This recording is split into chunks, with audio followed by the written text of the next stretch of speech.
Hello नमस्कार दोस्तों, स्वागत है आप सबका इस YouTube चैनल पर।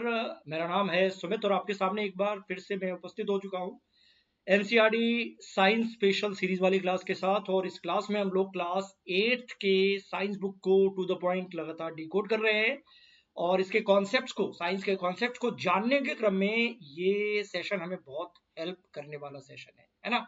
और अगर आप साइंस पढ़ना चाहते हैं और किसी एग्जाम्स की तैयारी से जुड़े हुए हैं, जैसे कि अगर आप मान लीजिए सीटेट एग्जाम की तैयारी कर रहे हैं, बीपीएससी एग्जाम की तैयारी कर रहे हैं, या DSSB जैसे एग्जाम्स की तैयारी कर रहे हैं, या फिर सुपर टेट एग्जाम की तैयारी कर रहे हैं, करना चाहते हैं, या फिर यूपी टेट वाले हैं, एमपी टेट वर्ग 2 एग्जाम की तैयारी करने वाले हैं, या रीट एग्जाम की तैयारी करने वाले हैं, या किसी अन्य स्टेट एग्जाम की तैयारी करने वाले हैं, तो साइंस आपको अगर पढ़ना है तो ये सेशन आप ही के लिए है। इसके अलावा अगर आप यूपीएससी या पीसीएस जैसे एग्जाम्स की तैयारी कर रहे हैं और उसमें साइंस के कॉन्सेप्ट्स को बेहतर करना है, तो इससे बेहतर सेशन आपके लिए नहीं है।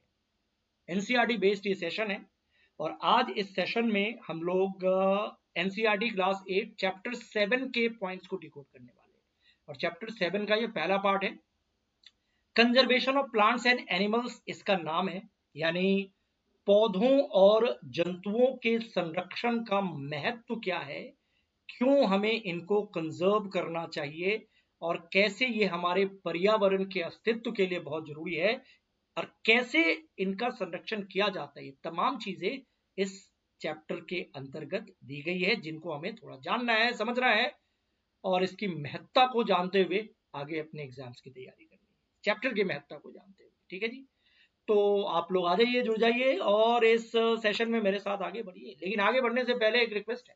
रिक्वेस्ट आपको पता है ना क्या बोलूंगा? चैनल सब्सक्राइब करने के लिए बोलूंगा। किनको? जो नए हैं, आप में से कुछ लोग नए हो सकते हैं।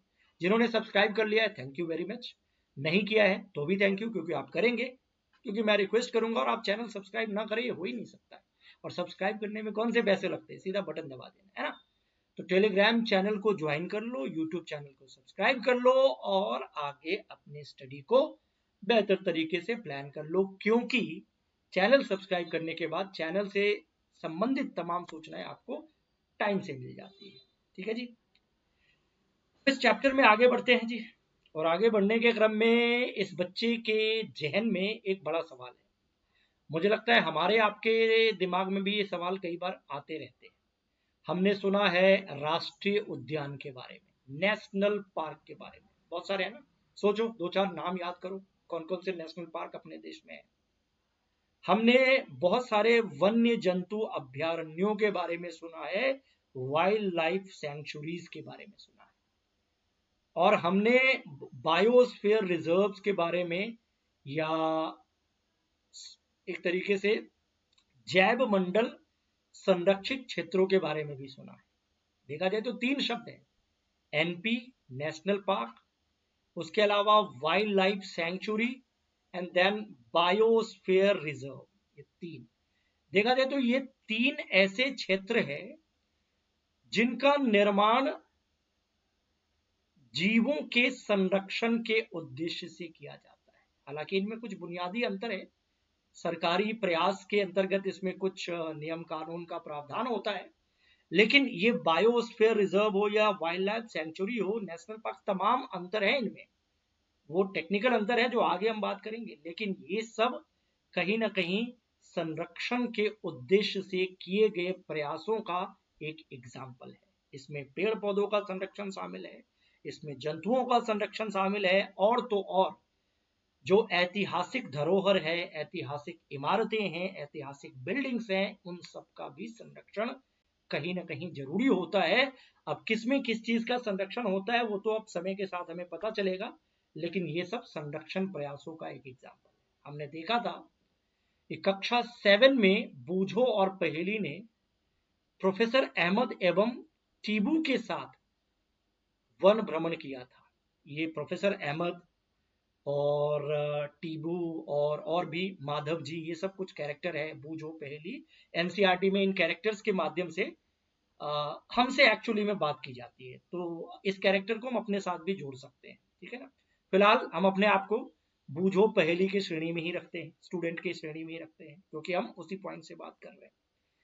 तो वनों का भ्रमण इन लोगों ने किया था, करते रहते हैं, है ना।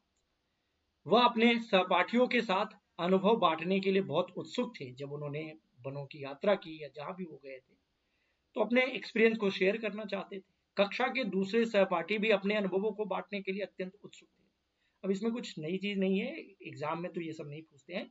फिलहाल क्योंकि मैं पॉइंट से शुरू कर रहा हूं तो इसमें थोड़ा सा मैं आपको कुछ बताना चाहता हूँ, क्योंकि उनमें से कुछ जो है ना, कुछ अभ्यर्थी या कुछ स्टूडेंट भरतपुर अभ्यारण्य भ्रमण करने गए थे। देखो ये यहाँ पे लिखा हुआ है, क्या है, भरतपुर सेंचुरी, ये भी संरक्षित क्षेत्र है पक्का, यहाँ गए थे। ठीक है।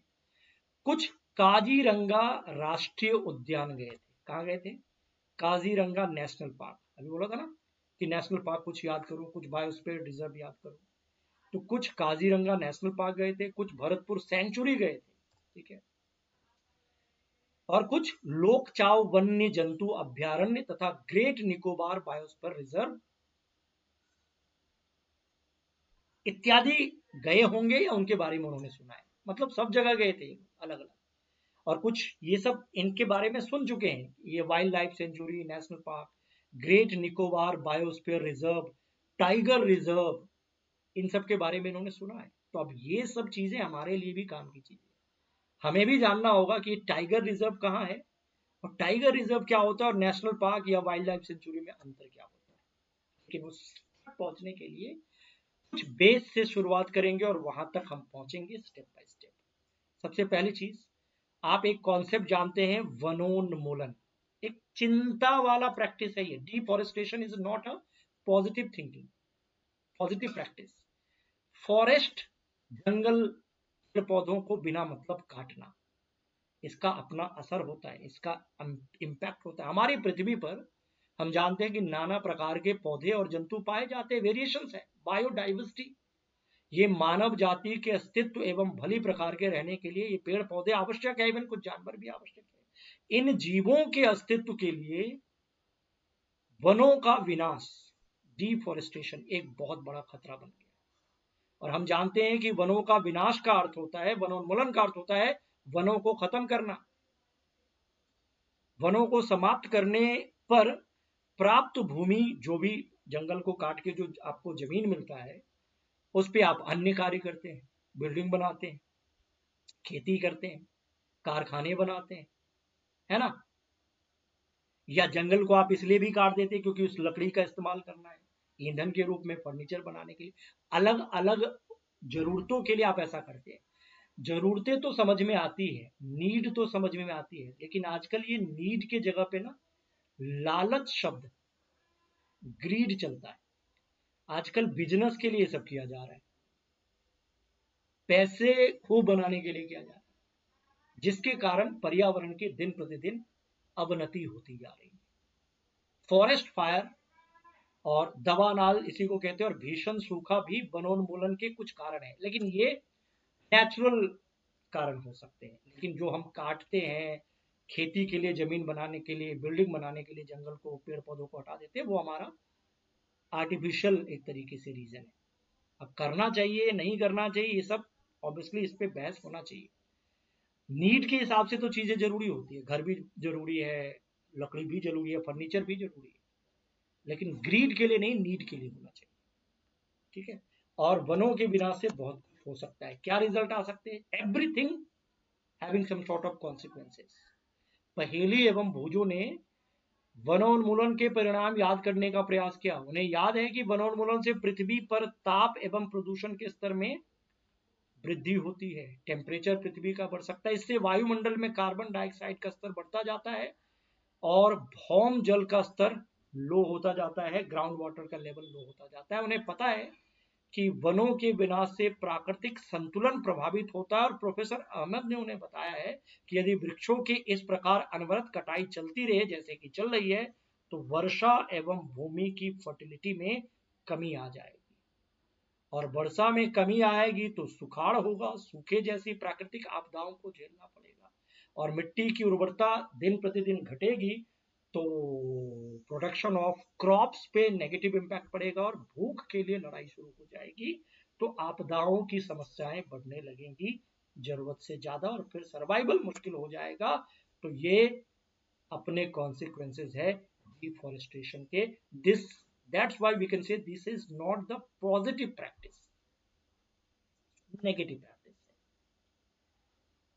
इस बच्चे के दिमाग में कुछ प्रश्न आया, देखते हैं, हमारे लायक है यहाँ पे कुछ प्रश्न। वनोन्मूलन से एक और जहां वर्षा में कमी आती है वहीं दूसरी ओर बाढ़ आ सकता है, ये कैसे संभव है? हाँ, दोनों हो सकता है, बिल्कुल।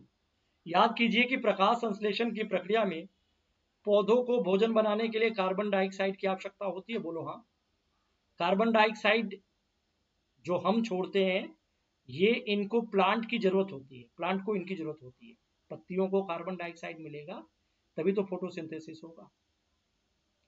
और अगर मान लो प्लांट कम हो, जो कार्बन डाइऑक्साइड कहीं से आ रहा है और आपने पेड़ पौधों को काट कूट दिया, इसकी संख्या कम हो गई, पहले इतनी थी, आपके कारण ये इसकी संख्या कम हो गई। तो जो कार्बन डाइऑक्साइड वायुमंडल में है उसको लेने वाले अगर कम हो जाएंगे तो इसकी मात्रा बढ़ेगी ना, CO2 की मात्रा बढ़ेगी। पेड़ पौधों काटोगे तो जो कार्बन डाइऑक्साइड मिल जा रहा है, ज्यादा पेड़ पौधे होंगे तो वो कार्बन डाइऑक्साइड ले लेंगे, और अगर काट देंगे आप, कम होंगी इनकी संख्या, तो कार्बन डाइऑक्साइड लेने वाले पेड़ पौधे कम बचेंगे, जिससे कार्बन डाइऑक्साइड की मात्रा पृथ्वी के वायुमंडल में बढ़ती जाएगी और कार्बन डाइऑक्साइड जरूरत से ज्यादा हीट को ट्रैप कर सकता है। कहते हैं कार्बन डाइऑक्साइड पृथ्वी द्वारा उत्सर्जित ऊष्मीय विकिरण को ग्रहण कर लेती, हीट को जरूरत से ज्यादा ट्रैप कर लेगी, और इसकी मात्रा में वृद्धि के कारण वो ग्लोबल वार्मिंग जैसी स्थिति हो जाएगी, जिसके बारे में पिछले क्लास में भी पढ़ा। पृथ्वी के ताप में वृद्धि के कारण वाटर साइकिल का संतुलन ही बिगड़ जाएगा, और टेम्परेचर इंक्रीमेंट के कारण वाटर साइकिल का बैलेंस बिगड़ जाएगा। तो ऐसा हो सकता है ना, जब बारिश होनी चाहिए बारिश नहीं होगी, सूखा पड़ जाएगा, इसी कारण होगा ना। इसका रीजन क्या हुआ? सुखाड़ का कारण क्या हुआ? पेड़ पौधों की कटाई। और कभी कभी बिना मतलब बारिश हो जाएगी, ऐसे भी हो सकता है, बाढ़ भी आ सकता है, दोनों चीजें हो सकती है, ठीक है ना। तो that could be the case, इसीलिए बहुत इंपॉर्टेंट है कि हम ध्यान रखें इन चीजों का। मिट्टी के गुणों में परिवर्तन आने का मुख्य कारण भी वनोन्मूलन है। कहते हैं जो डिफॉरेस्टेशन होता है ना, इसके कारण सिर्फ बाढ़ सुखाड़ जैसी स्थिति उत्पन्न नहीं होती है, मिट्टी की गुणवत्ता में कमी होती है। हमने देखा फर्टिलिटी कम हो जाती है, फसल पैदावार पे नेगेटिव इंपैक्ट पड़ेगा। So deforestation is a major cause which leads to the change in the soil properties. Yes, we can say that. कहते हैं किसी क्षेत्र की मिट्टी के भौतिक गुणों पर वृक्षारोपण और वनस्पति का प्रभाव पड़ता है। और कक्षा 7 को याद कीजिए, वृक्ष किस प्रकार मृदा अपरदन को रोकने का प्रयास करता है, मिट्टी के कटाव को रोकता है, उसके पेड़ पौधों के जो पेड़ के जो रूट्स होते हैं मिट्टी को होल्ड करके रखता है। अगर आप उसी को काट देंगे पेड़ पौधे को तो मिट्टी लूज हो जाएंगे, उसका अपरदन होने लगता है, ठीक है ना। भूमि पर वृक्षों की कमी होने से सॉइल इरोजन या मृदा अपरदन अधिक होने लगेगा, और मिट्टी की परत, ऊपरी परत हटाने से नीचे की कठोर चट्टानें दिखाई देने लगती है। इससे मृदा में ह्यूमस की कमी हो जाती है। मतलब पेड़ पौधे हैं तो रूट ने मिट्टी को पकड़ के रखा है, इसके लेयर को बांध के रखा है। आप इसे काट देंगे तो सॉइल इरोजन बढ़ेगा, और मान लो कई लेयर है, ये लेयर उड़ने लगेगा, खत्म हो जाएगा, है ना। तो नीचे के लेयर दिखने लगेंगे। इस मिट्टी में ह्यूमस की कमी होती है। ऊपर में तो ह्यूमस ठीक ठाक होते हैं जो फसल के लिए ज्यादा अच्छा है, लेकिन नीचे तो नहीं होते उस तरीके से ह्यूमस। तो ह्यूमस की कमी होगी, तो अगर मिट्टी का ये लेयर उड़ गया, मतलब एक लेयर उड़ गया और इसमें ह्यूमस था और फसल के लिए ज्यादा अच्छा है, और यही इरोजन के कारण खत्म हो गया, तो मजबूरी में आपको यहाँ फसल रोपना पड़ेगा, खेती करनी पड़ेगी, तो आपको उस तरीके का प्रोडक्शन नहीं मिलेगा ना। तो कहीं ना कहीं सॉइल इरोजन के कारण मिट्टी की जो फर्टिलिटी है वो कम होती है, धीरे धीरे मिट्टी कम उर्वर होती है। और ये प्रैक्टिस लगातार जारी रहे ना, तो एक सीरीज के बाद ये मिट्टी अनुपजाऊ, मतलब बेकार हो जाती है, मरुस्थल टाइप की हो जाती है, डेजर्ट टाइप की हो जाती है। इसको मरुस्थलीकरण कहते हैं, डेजर्टिफिकेशन कहते हैं। So gradually if the fertility gets reduces, तो फिर ये डेजर्ट में कन्वर्ट हो जाता है, होने लगता है। समय के साथ क्या होगा, 50 60 70 साल में यही प्रैक्टिस अगर रहेगा तो आज जो थोड़ा बहुत फसल होता भी है 100 साल के बाद वो भी नहीं होगा, डेजर्ट बन जाएगा। तो वनोन्मूलन का और इसके साथ भी डेजर्टिफिकेशन के साथ भी लिंक है, मरुस्थल बनने के साथ भी लिंक है। इसके अलावा वनों के उन्मूलन से मिट्टी की जल धारण क्षमता तथा भूमि की ऊपरी सतह से जल के नीचे की ओर पर्कुलेशन पर विपरीत प्रभाव पड़ता है। वाटर होल्डिंग कैपेसिटी भी नेगेटिव तौर पर इंपैक्ट डालता है अगर डिफोरेस्टेशन होगा तो, पेड़ की कटाई होगी तो। इसके कारण बाढ़ आती,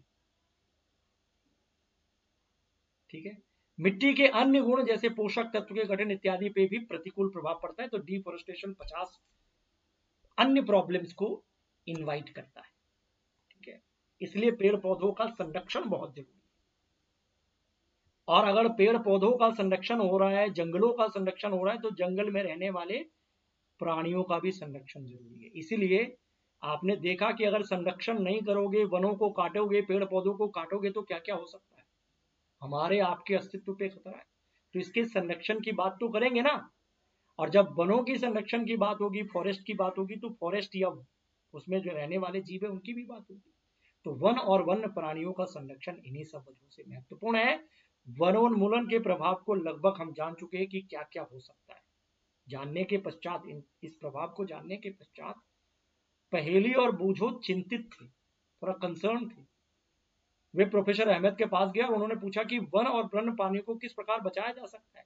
अब यहां से संरक्षण का कॉन्सेप्ट सामने आएगा। तो प्रोफेसर अहमद ने क्या बोला?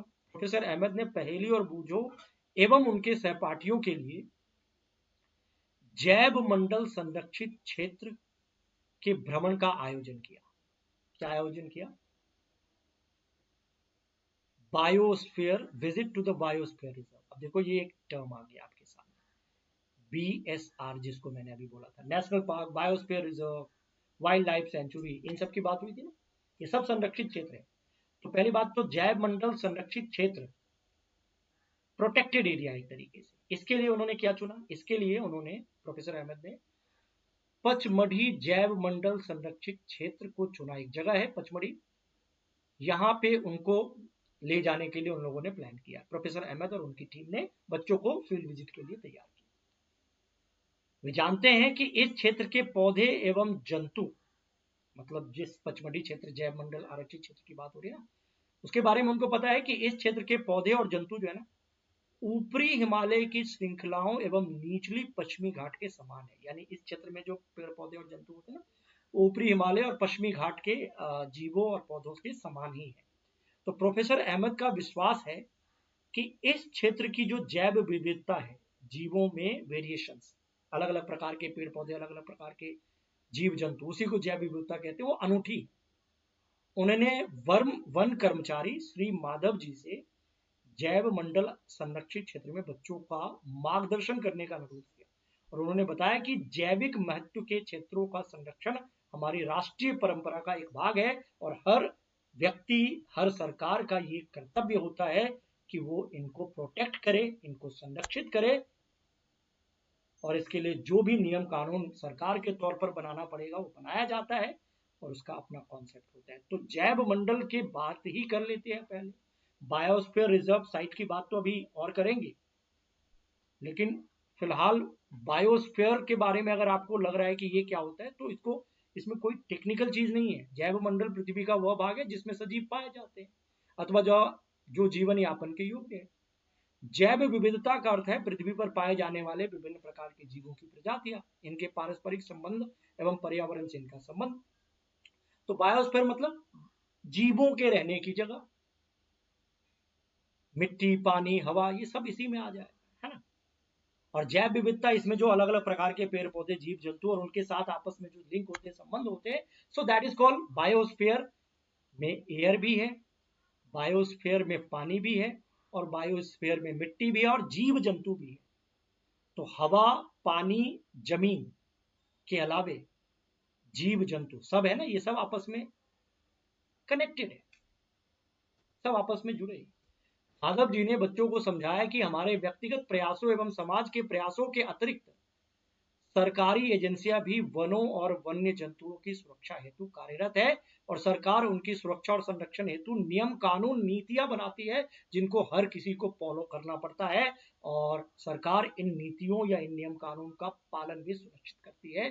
सो वन्य जंतु अभ्यारण्य, राष्ट्रीय उद्यान जिसे हम नेशनल पार्क कहते हैं, या जैव मंडल संरक्षित क्षेत्र इत्यादि पौधों और जंतुओं के लिए संरक्षित और सुरक्षित क्षेत्र है।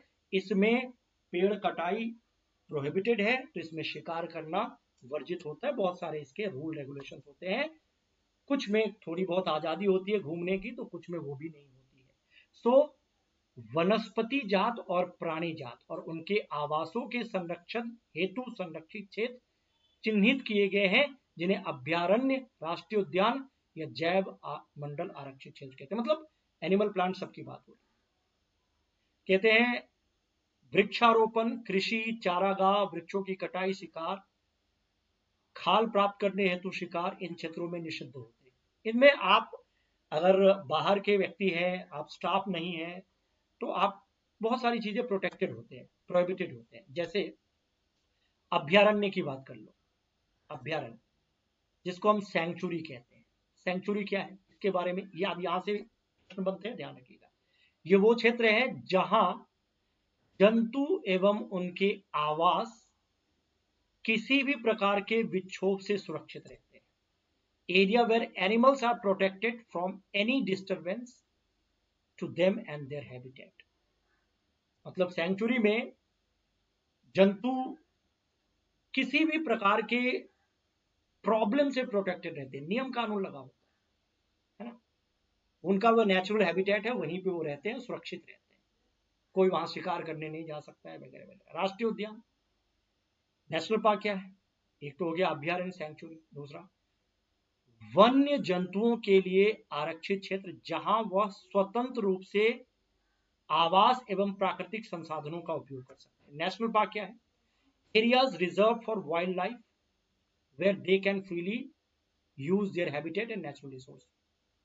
वहां रहने वाले वाइल्ड लाइफ के लिए सब कुछ फ्री होता है, मतलब जानवरों के लिए, जंतुओं के लिए। और जैव मंडल आरक्षित क्षेत्र क्या है, वन्य जीवन, पौधों और जंतु संसाधन और उस क्षेत्र के आदिवासियों के पारंपरिक ढंग से जीवन यापन हेतु विशाल संरक्षित क्षेत्र। यानी बायोस्फीयर रिजर्व थोड़ा ब्रॉडर होता है, विशाल होता है। It's a large area of protected land for conservation of wild life, plant and animal resources. इसके अलावा जो आदिवासी ट्राइबल लोग होते हैं जो उस इलाके में रहते हैं, उनका भी संरक्षण होता है एक तरीके से। ये विशाल संरक्षित क्षेत्र होता है। तो लिटरली अगर देखा जाए तो वाइल्ड लाइफ सेंचुरी जो होता है ना, ये एक है, बायोस्फीयर रिजर्व जो है ये दूसरा है, और नेशनल पार्क। देखो वाइल्ड लाइफ सेंचुरी जो होता है ना, अभ्यारण्य जिसको कहते हैं, इसमें कंपैरेटिवली थोड़ा लेस रिस्ट्रिक्शन होते हैं लेकिन थोड़ा लेस, और इसको category 4 type of protected area में रखा जाता है। ये याद रख सकते हो, अलग से मैं ये पॉइंट बता रहा हूं। और ये एमएबी प्रोग्राम, यूनेस्को के प्रोग्राम द्वारा ये बायोस्फीयर रिजर्व रेगुलेटेड होता है। और नेशनल पार्क को कैटेगरी 2 में रखा जाता है, यानी national park category 2 protected area जहां बहुत ज्यादा रिस्ट्रिक्शंस होते हैं, और वाइल्ड लाइफ सेंचुरी थोड़ा कम रिस्ट्रिक्शंस के साथ कैटेगरी 4 में ही आता है। नेशनल पार्क और वाइल्ड लाइफ सेंचुरी में बड़ा अंतर है, याद रखना। और वाइल्ड लाइफ सेंचुरी में किसका संरक्षण होता है, एनिमल्स, इंसेक्ट्स, बर्ड्स, सबका। एनिमल्स यानी एनिमल्स, इंसेक्ट्स, बर्ड्स, सबका। लेकिन नेशनल पार्क में फ्लोरा और फौना यानी पौधा, पेड़ पौधे प्लस जीव जंतु दोनों का। इसके अलावा ऐतिहासिक इमारत, सबका संरक्षण होता है। और biosphere reserve protect the biodiversity of designated area, इसमें पूरा बायोडाइवर्सिटी को प्रोटेक्ट किया जाता है। इसके अलावा कुछ और पॉइंट, एक दो पॉइंट यहाँ पे याद रख सकते हो जो कि प्रश्न के रूप में आ सकते हैं, तो आप याद रख लो। वाइल्ड लाइफ सेंचुरी और नेशनल पार्क, अभी अभी मैंने बोला, it is an area which is free from disturbance from human activities and is devoted for conservation and protection of wild life. तो ये वाइल्ड लाइफ के प्रोटेक्शन के लिए है। और नेशनल पार्क क्या है, no human activities allowed at all, बहुत ज्यादा हैवी रिस्ट्रिक्शन होते हैं इसमें। रिस्ट्रिक्शन इसमें ज्यादा होती है। और बायोस्फीयर रिजर्व क्या है? Biosphere reserve is an area of land और water that is protected by law and order to support the conservation of ecosystem. इसमें जो लोग इस एरिया में रहते हैं ना, उसको भी, आदिवासियों को भी इसमें प्रोटेक्ट किया जाता है एक तरीके से। तो ये पूरा इकोसिस्टम को प्रोटेक्ट करता है। इसके अलावा wild life sanctuaries are under the jurisdiction of state government, राज्य सरकार के जुरिस्डिक्शन में आते हैं। और नेशनल पार्क नाम इटसेल्फ सजेस्ट करता है, ये नेशनल सेंट्रल गवर्नमेंट के जुरिस्डिक्शन में आते हैं। और बायोस्फीयर रिजर्व जो है ना, ये यूनेस्को एजेंसी है, इंटरनेशनल एजेंसी, उसके द्वारा क्रिएट किया जाता है। एग्जाम्पल के तौर पर देखो तो Mudumalai wild life sanctuary Tamil Nadu में है, काजीरंगा नेशनल पार्क असम में है, और नीलगिरी बायोस्फीयर रिजर्व ये एक बायोस्फीयर रिजर्व का एग्जाम्पल है। तो काजीरंगा नेशनल पार्क है, तो नीलगिरी बायोस्फीयर रिजर्व है, तो मधुमलाई जो है वाइल्ड लाइफ सेंचुरी है। तो हैवी रिस्ट्रिक्शन सबसे ज्यादा कहाँ होता है? नेशनल पार्क पे ही होता है, ये याद रखना है। और बायोस्फीयर रिजर्व के बारे में यहाँ कुछ लिखा भी है आपके बुक में, ये मैं एक्स्ट्रा पॉइंट आपको अपने साइड से बता दिया मैंने। जैव विविधता के संरक्षण के उद्देश्य से बायोस्फीयर रिजर्व बनाए गए। पहली बात तो आप याद रखिए, biosphere reserve are the area meant for conservation of biodiversity, right, biodiversity. और जैसा कि आप जानते हैं कि जैव विविधता का अर्थ है कि किसी क्षेत्र विशेष में पाए जाने वाले सभी पौधे, जानवर और माइक्रो ऑर्गेनिज्म, बैक्टीरिया, वायरस, कुछ भी मान लो, सबका संरक्षण आता है। और किसी क्षेत्र का जैव मंडल आरक्षित क्षेत्र उस क्षेत्र की जैव विभिन्नता एवं संस्कृति, कल्चर को बनाए रखने में सहायक होता है। मैंने बोला था ना कि बायोस्फीयर में पूरे इकोसिस्टम को प्रोटेक्ट किया जाता है, पेड़ पौधे, माइक्रो ऑर्गेनिज्म, जानवर तो है ही, और इंसान अगर है, ऐतिहासिक इमारत है, तो उसको भी लिया जा सकता है। ठीक है, तो यही बात यहाँ पे लिखा हुआ है। और किसी जैव मंडल आरक्षित क्षेत्र के अंतर्गत एक बायोस्फीयर रिजर्व के अंतर्गत, BSR अगर ये है, तो उसके अंतर्गत और दूसरे प्रोटेक्टिव एरिया भी आ सकते हैं।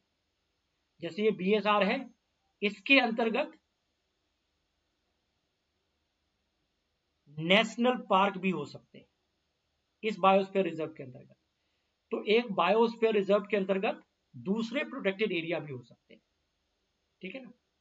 सो पचमढ़ी जैव मंडल आरक्षित क्षेत्र में सतपुरा नामक एक राष्ट्रीय उद्यान और बोरी तथा पचमढ़ी नामक 2 वन्य जंतु अभ्यारण्य पाए जाते हैं। यानी एक बायोस्फीयर के अंदर एक से ज्यादा प्रोटेक्टेड एरिया हो सकते हैं। बायोस्फीयर थोड़ा लार्ज एरिया होता है। नेशनल पार्क में बायोस्फीयर नहीं होगा, मतलब अगर ये नेशनल पार्क है तो BSR यहां इसके अंदर नहीं हो सकता, this is not possible. But अगर ये BSR है तो इसमें नेशनल पार्क हो सकता है या अन्य प्रोटेक्टेड एरिया हो सकता है, ये याद रखना है। और पचमढ़ी बायोस्फीयर रिजर्व का जिक्र यहाँ पे किया जा रहा है, देखो सतपुरा नेशनल पार्क भी, ये पूरा का पूरा बायोस्फीयर रिजर्व है, इसमें सतपुरा नेशनल पार्क भी है,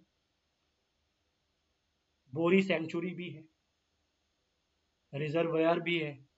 मतलब एक के अंदर कई सारे प्रोटेक्टेड एरिया हो सकते हैं। तो जो बड़ा है वो बायोस्फीयर रिजर्व है। और इसी क्रम में कभी कभी फ्लोरा और फौना का जिक्र भी होता है। तो याद सीधा सीधा याद रखिएगा कि किसी क्षेत्र में जितने भी पौधे हैं ना, जितने भी पौधे हैं, ऑल प्लांट्स, उनको, उस कैटेगरी को एक ग्रुप में रखा जाता है जिसको हम कहते हैं फ्लोरा, और एनिमल्स को फौना की कैटेगरी में रखा जाता है। तो पेड़ पौधे के लिए फ्लोरा, फ्लावर जैसा कुछ साउंड करता है ना, याद रखिएगा, और फौना एनिमल। तो फ्लोरा और फौना, फ्लोरा प्लांट्स और फौना एनिमल्स, ये आपको याद रखना है। ठीक है, जैसे डॉग है, चीतल है, ठीक है, ये सब फौना है, और ये जो प्लांट है ये फ्लोरा है। ठीक है, तो साल, सौगौन, आम, जामुन, सिल्वर फर्न, अर्जुन इत्यादि क्या है? ये वनस्पति जात है। ठीक है ना, तो इसको फ्लोरा कहेंगे, प्लांट। और ये नील गाय, बकरी या जो भी है, चीतल, तेंदुआ, ये सब जानवर है, तो इसको क्या बोलेंगे? इसको बोलेंगे हम फाउना, फाउना मतलब एनिमल। और ये सब कहाँ के हैं? पचमढ़ी जैव मंडल आरक्षित क्षेत्र के प्राणी जात हैं, ठीक है ना। सो पचमढ़ी बायोस्फीयर रिजर्व के एग्जांपल्स हैं, इसमें साल, टीक, मैंगो, जामुन, सिल्वर फर्न, अर्जुन, ये सब मिलते हैं। और chinkara, blue bell, docking dear, चीतल, लियोपार्ड, डॉग, ये सब एनिमल के कैटेगरी में। तो ये कुछ पॉइंट था जो मैंने इसका एक हिस्सा बताया है। बाकी कुछ और पॉइंट है तो वो आगे की क्लास में मैं आपको बताऊंगा, लेकिन कुछ प्रश्न है अभी। उस प्रश्न तक पहुंचने से पहले रिक्वेस्ट फिर से, जो लोग नए हैं चैनल सब्सक्राइब कर लीजिएगा, टेलीग्राम चैनल को ज्वाइन कर लीजिएगा, यही नाम है साइंस बाय सुमित सर। और यूट्यूब चैनल जिस पे आप क्लास देख रहे हो उसको सब्सक्राइब कीजिए, चैनल को लाइक कीजिए, शेयर कीजिए, सेशन को लाइक शेयर करते रहो, ठीक है। अब एक प्रश्न का जवाब दो कि मरुस्थलीकरण के कारण निम्नलिखित में से कौन सा परिवर्तन हो सकता है? Which of the following changes में अकर ड्यू टू डेजर्टिफिकेशन? तो क्या मरुस्थलीकरण के कारण वातावरण के तापमान में कमी होगी? ना, डिक्रीज तो नहीं होगा। मिट्टी की जल धारण क्षमता में कमी होगी, वृद्धि नहीं होगी। Increase in water holding capacity नहीं, मिट्टी की फर्टिलिटी कम होगी, जल धारण क्षमता कम होगी, तापमान बढ़ेगा वातावरण का, ठीक है। और इन सब के कारण अधिक बाढ़ आने की संभावना तो है, लेकिन उसके बाद एक और ऑप्शन है, उपजाऊ जमीन का मरुस्थल में बदल जाना। तो कौन सा परिवर्तन है जो ज्यादा सही है? ठीक है, conservation of fertile land into desert, ये sorry, conversion of fertile land into desert, यानी उपजाऊ जमीन धीरे धीरे मरुस्थलीकरण का मतलब ये होगी मरुस्थल में बदल जाएगा। हाँ, बाढ़ आने की संभावना भी हो सकती है, सुखाड़ की भी संभावना, लेकिन इनसे ज्यादा बेहतर विकल्प डी हो जाएगा। तो इसलिए डी आंसर। बायोस्फीयर रिजर्व के बारे में ट्रू स्टेटमेंट पहचानना है। जैव मंडल नीचे के बारे में निम्नलिखित में से सही कौन सा है? यह एक रक्षित क्षेत्र है, प्रोटेक्टेड एरिया तो है, जहां केवल स्थानिक स्पीसीज ही पाए जाते हैं, ओनली एंडेमिक स्पीसीज। इसकी बात अभी नहीं हमने की है, लेकिन ओनली की बात नहीं होती। यह केवल पौधों और प्राणियों के संरक्षण के लिए होता है, या यह जैव विविधता और उस क्षेत्र की संस्कृति दोनों के संरक्षण के लिए होता है, और इसकी सीमाओं के भीतर कोई अन्य रक्षित क्षेत्र नहीं होते? नहीं, इसकी सीमाओं के भीतर रक्षित क्षेत्र हो सकते हैं। और ये जैव विविधता के साथ संस्कृति के संरक्षण के लिए भी होता है। ये देखो, ये लाइन यहीं से आया है, यहाँ पे मैंने अभी ऑलरेडी बताया, जैव विविधता एवं संस्कृति दोनों को बनाए रखने में सहायक होता है, ठीक है। अपने प्राकृतिक पर्यावास में जैव विविधता के संरक्षण के लिए निम्नलिखित में से कौन से स्थान? Natural habitat. अब देखो, जूलॉजिकल गार्डन जो चिड़ियाघर होते हैं ना, ये कहीं भी आप बना सकते हो, नेचुरल नहीं होता, ये आर्टिफिशियल है। किसी भी शहर, जिस शहर में नहीं है उस शहर में भी बना सकते हो, और जानवरों को ला करके ऐसे पिंजरे में रखा जाता है, ठीक है ना। बोटेनिकल गार्डन भी आप बना सकते हो, ये नेचुरल तो है ही नहीं। लेकिन वाइल्ड लाइफ सेंचुरी बनाया नहीं जाता, जहां है उसी को नियम कानून से आबद्ध कर दिया जाता है, ये नेचुरल हैबिटेट है ये दोनों। तो ये और ये सी विकल्प के साथ जाएगा, ये आर्टिफिशियल। इसी जंगल में काले हिरन, हाथी, अजगर और सुनहरी बिल्ली मिलकर क्या बनाते हैं? सारे एनिमल्स की बात हो रही है, तो एनिमल्स तो फौना ही होता है ना, फौना होगा, प्राणी जात। तो ये वाला सेशन डन है। अगली क्लास में इसका अगला हिस्सा बताऊंगा, दूसरे पार्ट में ये चीजें हो जाएगी खत्म, ठीक है। फिलहाल के लिए इतना ही, ओके, बाय बाय।